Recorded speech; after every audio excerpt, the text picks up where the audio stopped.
Yo, welcome back to the BSD4 channel. We know what's going on, what's happening. Man, listen, thank you guys for checking out the channel. I really do appreciate it. But before we go on to this, man, we got that new thing, what we call the Panther platform roll call. Let's get to that right now because you guys are very important to the channel, man. Thank you guys so much for supporting the channel in this kind of way. Because if you got a Lincoln Town Car, Grand Marquis, a Crown Victoria, you know what? You down with this. But this is a small token of my appreciation to you by doing the Panther platform roll call. Thank you guys for doing that and putting those comments underneath in the comment section. All right.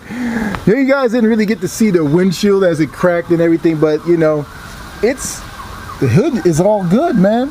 It's all good in the hood, as they say. All right, now I'm gonna start answering some comments, and the first comment is from my man C Hall. That's my boy. He comments on all of the videos, and we always agree to disagree, you know what I mean? Which is a beautiful thing. We can't all agree on everything. You get what I'm saying? So what he had mentioned is that I do not like forced induction. It's a lazy way to add horsepower. And one reason I hate modular engines is that there is no purpose for these engines in the world, and they need to be erased from history.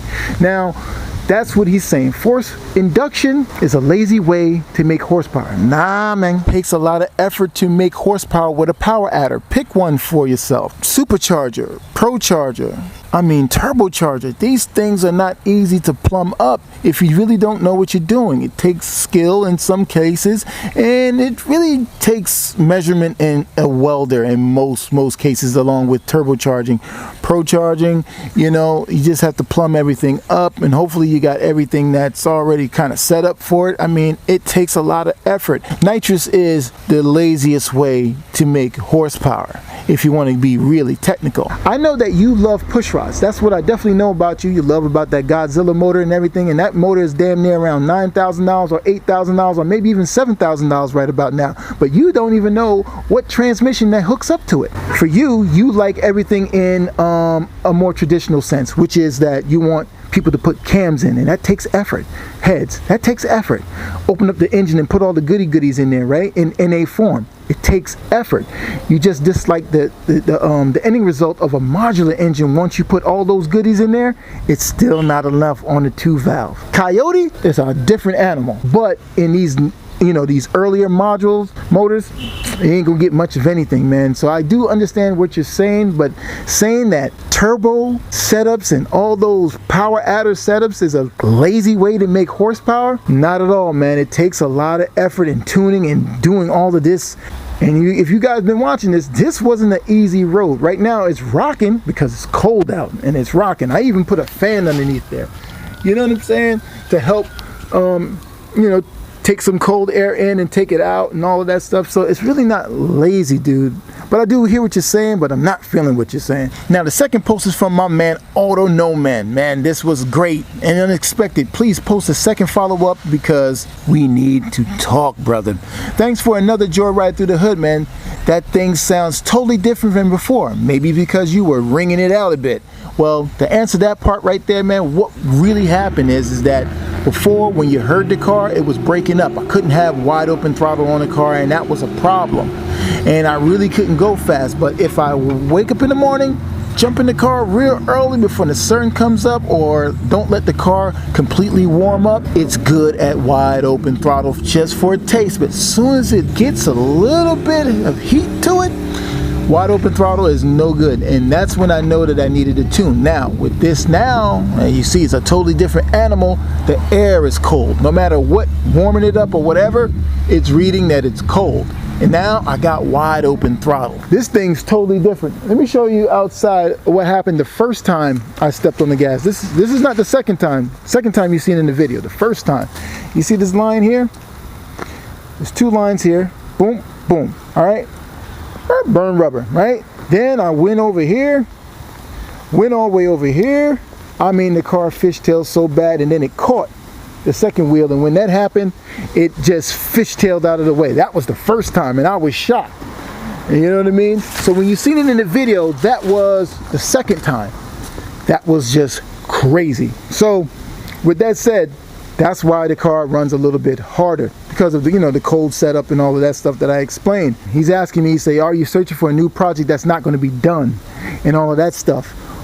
Well, I'm battling Like I said before in the other video, man, I was battling that I didn't even want to do this engine because it just, I just didn't feel it. But somehow, some way, I'm satisfied with how it is. Now it's gonna make me go buy the tune now, because I want it to be run perfect. See, that's how the car gods work. They work in a mysterious way. They say, hey, yo, look, man, you need to keep on with this engine here. You know what? Go bless yourself with another car and put the 5.4 in, and then have two cars, a 5.4 turbo, 2-valve, and keep this one as is and finish it up like you other guys have been saying. You know what I mean? And I think that's going to be the route that I take. Like I just told you in the video, man, I bought this car for $500, right? The turbo was probably $150 with an intercooler, a good one. I just couldn't put it up in here some kind of way. That was $70. The other plumbing was probably another $100. The piping was probably another $200. That thing right there was probably I was thinking $100 and something dollars. You know, the pigtail that I had to go wire up, that was another something $100. The injectors were a donation, God bless. And the COPs were $60 used. A lot of the things was used. That thing right there was probably around $60 or $70, but that was a headache because I bought two, so it ended up being you know, somewhere 120 or something like that. Down pipe, all of the piping and all this other stuff, man. It's the whole turbo setup, man. And plus the car cost, I'm going to say this whole build at this moment with the rims, 5-speed, and everything that I mentioned down to the radiator and other little doodads that I did not mention, it costs $3,000. With that said, man, I can go and do another car just like this for $3,000. Two cars, two project cars, $6,000. That's really not that bad. Most of you guys spend $3,000 on rims, $3,000 on a whole car, and we can actually pin and pinch another car and just do the 5.4 2-valve swap, 5-speed with a turbo all over again. Either it would be with an Arrow or a Whale, I don't know, maybe a Lincoln Town Car, who knows. And I like how it runs just like it is. I really don't even want it to be any faster, but the other car will have to be faster. You got to upgrade your situation, you know what I mean? I probably won't do that intercooler on top. I'll leave it for this one, and I'll probably do the other one up front and kind of get that plumbed all done in the right way. And I'll probably do the daggone power steering delete like I did on this, do it on the 5.4, and have everything pretty much the same and similar on that. So hopefully I answered your questions, but I'm going to look back and see if there's anything that I missed. So we're going to go in here and let me see.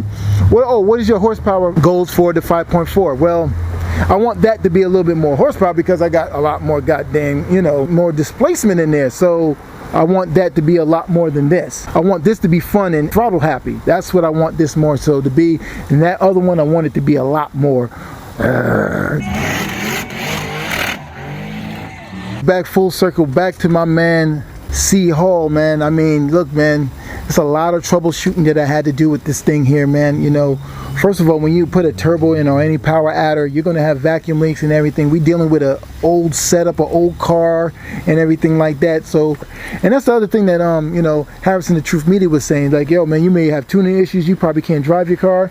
If you start looking at doing a turbo or a supercharger on something like that, then you're still going to have to find somebody that can dyno tune it.